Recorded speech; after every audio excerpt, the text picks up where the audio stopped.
All right, nobody freak out, but we're going to kick this thing off by talking about demons. So I recently heard a person I respect very much in the paranormal and occult field say that they don't really believe in demons anymore. And I understand their perspective. I understand why they're saying that, but I think that things require a more nuanced approach.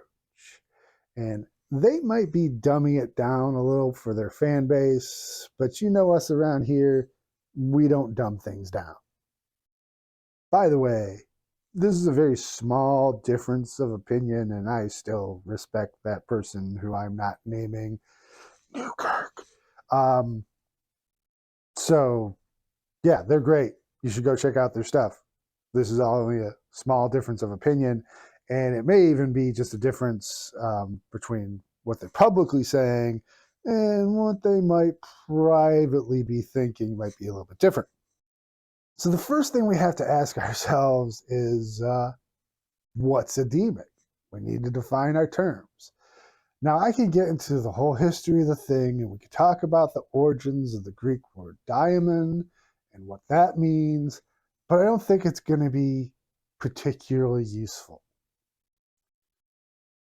I could also give you my personal definition of a demon, which is any spirit that primarily inhabits the underworld and isn't a spirit of a dead human. That's my definition. But once again, not particularly useful for the point that we're trying to get to here. Because what my peer is worried about, complaining about, is just how often paranormal investigators see a phenomena and call it a demon. Just like jump right in there, oh, it's a demon. And also on the occult side, from my opinion, there's just way too many people out there who are into demons because they're dark and edgy. And I got to tell you, both of these perspectives, they feed the satanic panic. And that's a bad thing. We'll talk more about that in a little bit. But you are talking with Threscurnis here, so you are going to get some history. And there is a part of this history that I think is important.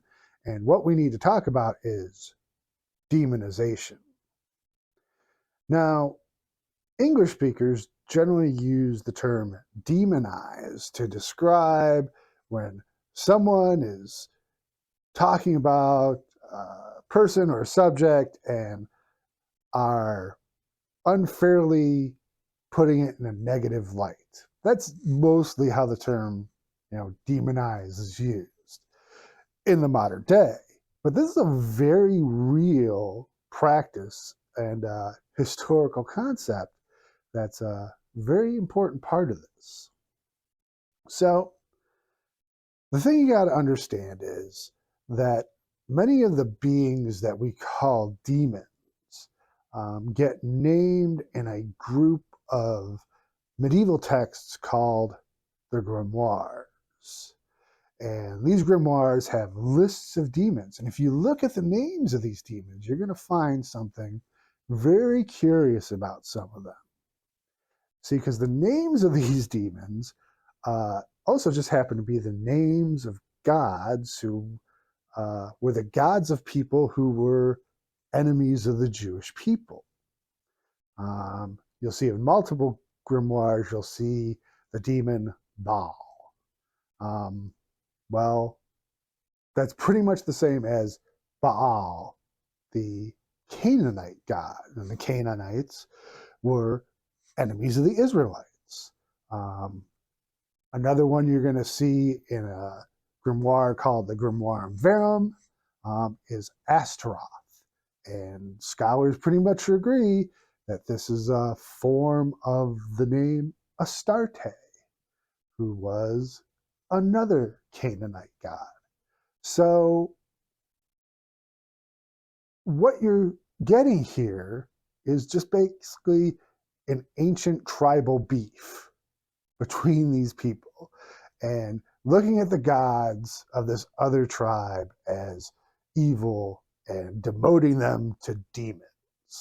Okay, so I hate saying this, but I'm going to have a basic requirement for people who are watching this channel. And that requirement is we are all modern and reasonable people, and that we understand that people who practice a different religion than we do are not evil. Their gods are not evil. Doing that makes you an asshole. Okay?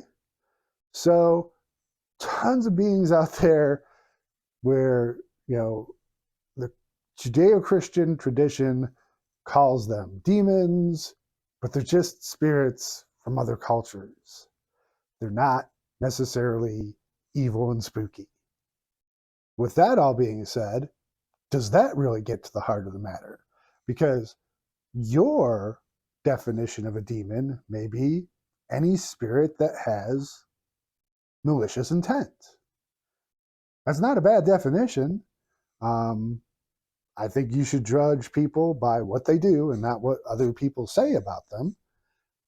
But that still requires a great deal of caution. Because another thing you need to understand is that communicating with spirits is hard. It's hard because they're not human and they have a totally alien perspective than we do. They might not know English.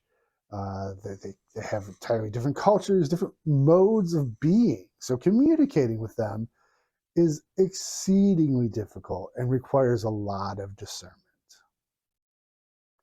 Let me give you an example and establish my geek cred at the same time. So there's a science fiction television series from the 90s called Babylon 5. And the entire premise of the series is that humans created this space station that acts as a sort of UN for these different alien races in order to prevent wars from breaking out. And they found this to be necessary because, well, the human race was almost destroyed. The humans encounter this other race called the Minbari. These two warships meet out in space, and the Minbari, according to their culture, what you do when you approach someone new and you want to show them respect, you open the gun ports on your ship, show them what you have, show them that you're not powering up your weapons, and it's a sign of respect. Of course, the Earth ship sees this and goes, holy shit, they're about to kill us. They open fire on the Minbari, destroy the ship. It's considered a sneak attack by the Minbari, and they proceed to start destroying the entire Earth fleet. But it's those kinds of miscommunications that can easily happen when you're trying to communicate with the spirits. So you can't look at any particular thing a spirit says as some kind of proof that they're a demon or that they have malicious intent. Even if they say something like, I'm going to kill everyone in the house, you still don't know what that means to them. You need further clarification on it. It's not time to go out and do full-scale exorcism because a spirit said some spooky things to you, okay? You have to consider the fact that you called them up, you were out there looking at them, you were poking at them, maybe you're the asshole. Maybe. You don't know. Wait until maybe they actually do something harmful to someone before you pull out your guns. For you folks in the paranormal, especially those on TV and those on YouTube, you need to stop calling everything a demon, okay? What you're doing is you're feeding the satanic panic and sometimes even going on a literal witch hunt. Yeah, I'm looking at you, Prozac. Go ask the West Memphis 3. Go ask the people at the McMartin Preschool. Go ask the people who are the victims of Pizzagate. This stuff is dangerous, and you are messing up people's lives. On the occult side, stop trying to be spooky and edgy, and certainly stop listening to asshats like E.A. Coetting, who is in some ways responsible for a couple murders over in the UK, when he starts talking about how human sacrifice is the ultimate prayer to the demons. You got to do human sacrifice. Seriously? I mean, just so incredibly irresponsible. And not even irresponsible, there's no precedence for this in the tradition. It's simply not there. You can look through all their grimoires, and there's no talk about human sacrifice. None. Killing animals in the grimoire, well, that's done to make certain tools, and that's about it. And okay, there's certain traditional religions out there that have animal sacrifice, but that's a totally different thing. And they're not calling up demons, and that's their own thing, and let them do it, okay? So you occult, and I'm going to call you out, you demonologers out there, you need to slow your roll a bit, okay? Please, for all of our sake. So get to know your demons. Don't judge the people who are friends with them. And, listen, examine, because people are going to get hurt if you just run your mouth without knowing things first. Hey, folks, I hope you sign up for our Scroll of Thoth Ko-Fi or our Midwest Spirits Patreon, where you're going to get a bonus episode of Temple Talk every month. And I'll have down in the show notes links to those, and each one has their own benefits. A lot of extra cool stuff. You sign up for those. And of course, you can help us out by hitting that like and subscribe. Thank you very much for watching. We'll see you next time.